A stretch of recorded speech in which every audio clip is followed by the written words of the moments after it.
일단은 팔이 아프다, 팔이 그냥 이렇게 뻐근하거나 한 통증이 아니라 저리저리해요.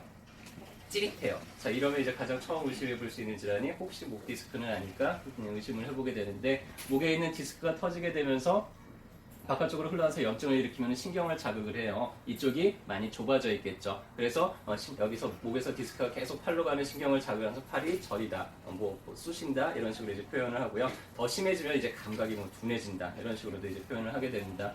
목 디스크가 맞는지 아닌지를 확인하는 방법은 이 신경이 빠져나가는 길을 일부러 더 좁게 만들어 보는 거예요. 그러면은 신경이 더 확실하게 눌리겠죠. 그러면서 방상통이 더 확실하게 재현이 되는 걸 보고 알 수 있어요. 만약에 내가 왼팔이 저리다 그러면은 고개를 왼쪽으로 돌린 상태에서 고개를 뒤로 젖히고 위에서 강하게 눌러보는 거예요. 그럼 신경이 눌려서 그때 찌릿찌릿찌릿 하는 증상이 나타나고요.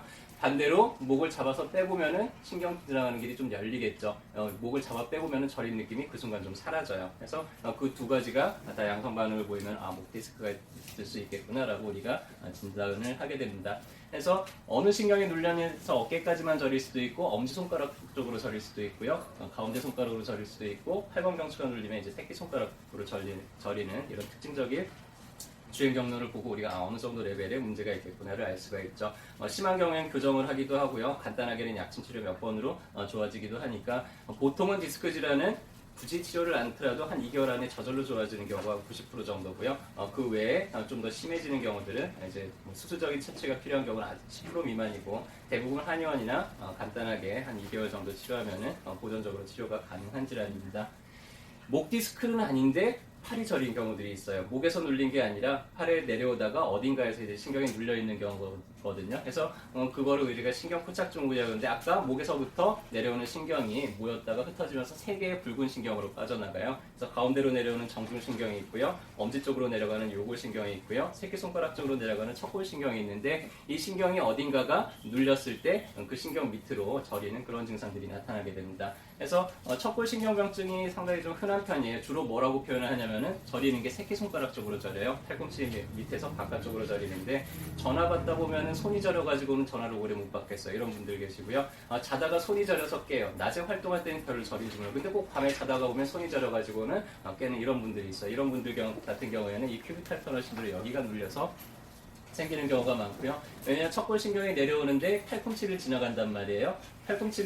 그냥 팔꿈치가 펴져 있을 때 일자로 편안하게 잘 지나가요. 근데 팔을 구부리게 되면 여기서 이렇게 신경이 눌린 채로 시계면이 지나가게 됩니다. 잠깐 눌렸다 폈다 할 땐 모르는데 눌린 채로 계속 있다고 이제 점점점 저리기 시작을 해요. 그래서 여기에 문제가 있는 경우는 이제 팔꿈치를 구부린 자세, 잠잘 때 저리는 것도 대부분 손을 이렇게 올리고 자거나 만세하고 자거나 아니면 한쪽으로 이렇게 팔베개를 하고 자거나 다 공통점이 뭐예요? 팔을 구부리고 있다는 얘기죠. 그래서 구부린 자세에서 통증이 재현이 돼요. 신경포착증으로 있는지를 검사하는 간단한 방법은 그 해당 신경을 이렇게 한번 두드려 보는 거예요. 두드렸을 때 어느 지점을 탁 두드렸더니 찌릿 하고 통증이 재현이 되면은 그 부위가 이제 신경에 염증이 생기거나 문제가 있는 부위라고 알 수가 있습니다. 척골신경을 두드려 보는 데는 보통 팔꿈치 안쪽, 아니면 팔 안쪽, 아니면 요 손목 안쪽 이런 데를 두드려 보면은 척골신경 병변이 좀 잘 나타나는 편이고요. 신경은 감각신경이 있고 운동신경이 있어요. 그래서 감각신경이 문제가 생기면 저리거나 아픈 느낌이 나타나지만, 운동신경이 문제가 생기면 힘이 빠져요. 근육을 제대로 움직일 수가 없어요. 그래서 왼손은 정상인데 오른손과 손가락 사이가 지금 다 근육이 빠져 있잖아요. 저런 걸 보면 운동신경마비가 좀 오래되셨구나 라는 거를 알 수가 있죠. 자, 그 다음에 이제 요골신경마비인데요. 요골신경은 안쪽에서 바깥쪽을 돌아서 이렇게 팔꿈치 바깥쪽으로 와서 요 검지와 엄지, 이 두 손가락 감각을 지배를 한다 해서 이쪽이 이제 저리다고 표현을 하는데, 요골신경의 마비가 되면은 보통 우리 손목시계 잘 차잖아요. 손목시계를 차다가 여기가 눌려가지고 이제 찌릿찌릿하는 경우들도 많고요. 아니면 팔꿈치 바깥쪽에서 우리 테니스에 보이는 이쪽 부분에서 찌릿찌릿한 경우들도 많고요. 아니면 어디 꽉 부딪혀서 바깥쪽에서 신경 손상이 일어나는 경우들이 많습니다. 여기서 세 군데 정도 체크를 해보면 거의 대부분 이제 요골신경 부착증후군이 되고요.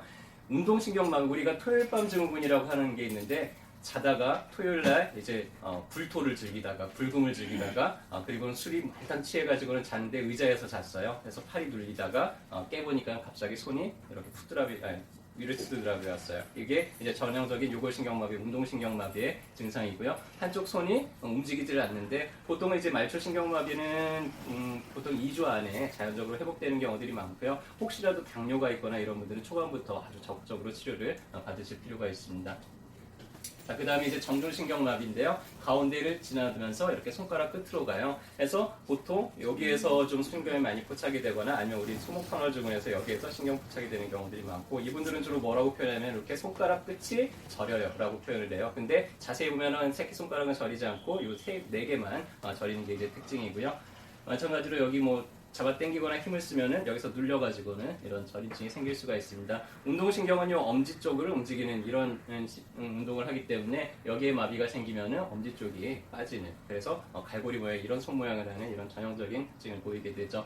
이런 신경마비들은 한의원에서 의외로 간단하게 치료가 잘 돼요. 약침이나 아니면 도침 같은 경우로 정확하게 문제가 있는 부위만 우리가 찾아서 치료를 하면은요, 몇 년 된 분들이 한두 번에 치료가 되는 경우들도 상당히 많습니다. 그래서 복잡하잖아요. 해서 손에서 손바닥에서 보면은 이 손바닥, 엄지 쪽 이렇게 네 마디가 저리는 정중신경의 문제고요. 새끼손가락 쪽으로 저리면은 척골신경의 문제고요. 손등에서 봤을 때 이 엄지 쪽으로 해서 저리면은 요골신경의 문제가 있다라고 그렇게 이제 평가를 할 수가 있어요.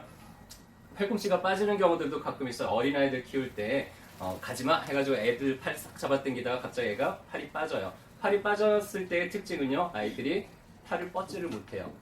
그래서 팔을 계속 이렇게 구부리고 있으려고만 하고 팔을 뻗으려고 하면 되게 아프거든요. 그래서 팔을 계속 구부리고만 있으려고 하는 이런 특징을 보고 혹시 팔 빠진 거 아니야? 라는 걸 이제 의심해 볼 수 있고, 간단하게 정복하는 동작들이 있어요. 해서 비틀어서 정복을 하게 되면은 금방 가정에서도 할 수가 있는데, 혹시라도 그게 좀 어려우시면은 저희 블로그에 동영상도 올라가 있으니까 그거 참고해 보시고, 그래도 혹시 어려우시면은 한의원에 데려오거나 아니면 응급실로 정형외과로 가시면은 바로바로 쉽게 정복을 할 수가 있습니다. 자, 이제 가장 핵심적으로 내가 어디 넘어지거나 꽝 부딪혔어요. 그리고 나서 멍이 찌쿵하게 들었는데 그 뒤로 계속 아파요. 이거 가만 놔둬야 돼? 아니면 이거 사진 찍어봐야 되나? 걱정되잖아요. 골절이 있는지 없는지 우리가 판별하는 간단한 방법을 알려드릴게요. 일단은 넘어져서 다치는 외상력이 있어야 돼요. 외상력이 없이 아픈데 골절이 일어날 일은 거의 없습니다. 그래서 일단은 크게 다친 일이 있고요. 갑자기 팔의 모양이 변형이 생겼어요. 자, 이러면은 이때는 바로 사진을 찍어보러 가셔야 되고요. 그래서 보면 이제 팔이 부러졌기 때문에 팔의 모양이 변형이 오겠죠. 자, 그 외에 내가 별로 팔 변형도 없는 것 같은데 되게 아파요. 자, 골절의 특징은요, 체중을 실으려고 할 때 그때 못 견디게 아픈 게 골절의 특징이에요. 그래서 뼈가 부러졌잖아요. 내가 체중을 실으려고 그러면 뼈대가 지금 부러졌기 때문에 이거를 잘 버티지를 못합니다. 해서 골절인지 아닌지를 감별하는 간단한 방법은 한번 이렇게 짚어보는 거예요. 짚으면은 골절된 부위가 아주 극심한 그런 통증을 나타내는 걸 보고 우리가 알 수가 있겠죠. 그래서 그런 특징을 보이면은 바로 사진을 찍어보고 확인하는 게 좋습니다. 자, 그래서 이제 팔에서 나타날 수 있는 통증들을 한번 쭉 리뷰를 해드렸고요. 들어보니까 이제 팔이 아프다 그러면 어디 가서 진료받으시면 될 것 같아요? 잘 안 들리네요. 어깨동무. 아, 그렇죠. 어깨동무가 정답이죠. 네, 근데 한 가지 경우만 주의를 해주세요. 내가 어딘가 꽝 부딪히고 세게 부딪히고 나서 어디를 짚으려고 했더니 이런 관절이 아픈 게 아니고 인대나 이런 쪽이 아니라 이런 데가 아파요. 팔이나 팔뚝이 아파요. 이러면 어디 가셔야 된다고요? 이때는 정형외과 가셔가지고 먼저 사진을 찍어보고 오시고요. 만약에 골절이 됐다 그러면은 보통 한 6주 정도 전후로 기부스를 하게 되는데, 뼈를 빨리 붙게 해주는 거는 어디 가서 치료를 받아요? 한의원에 오시면은 뼈를 빨리 붙게 해주는 그런 처방들이 있어요. 그러면 6주 기부스 할 거야 4주 만에 끊을 수도 있고 하니까, 일단은 그런 경우를 제외하고는 어깨동무로 오셔가지고 진료를 받으시면 저희가 치료받을 수 있는 최적의 그런 것들을 안내를 해드리도록 하겠습니다. 저희가 알려드리는 이런 내용들이 여러분들 건강을 지키고 여러분들 주변 분들의 건강을 지키는 데 좀 도움이 됐으면 좋겠습니다. 감사합니다.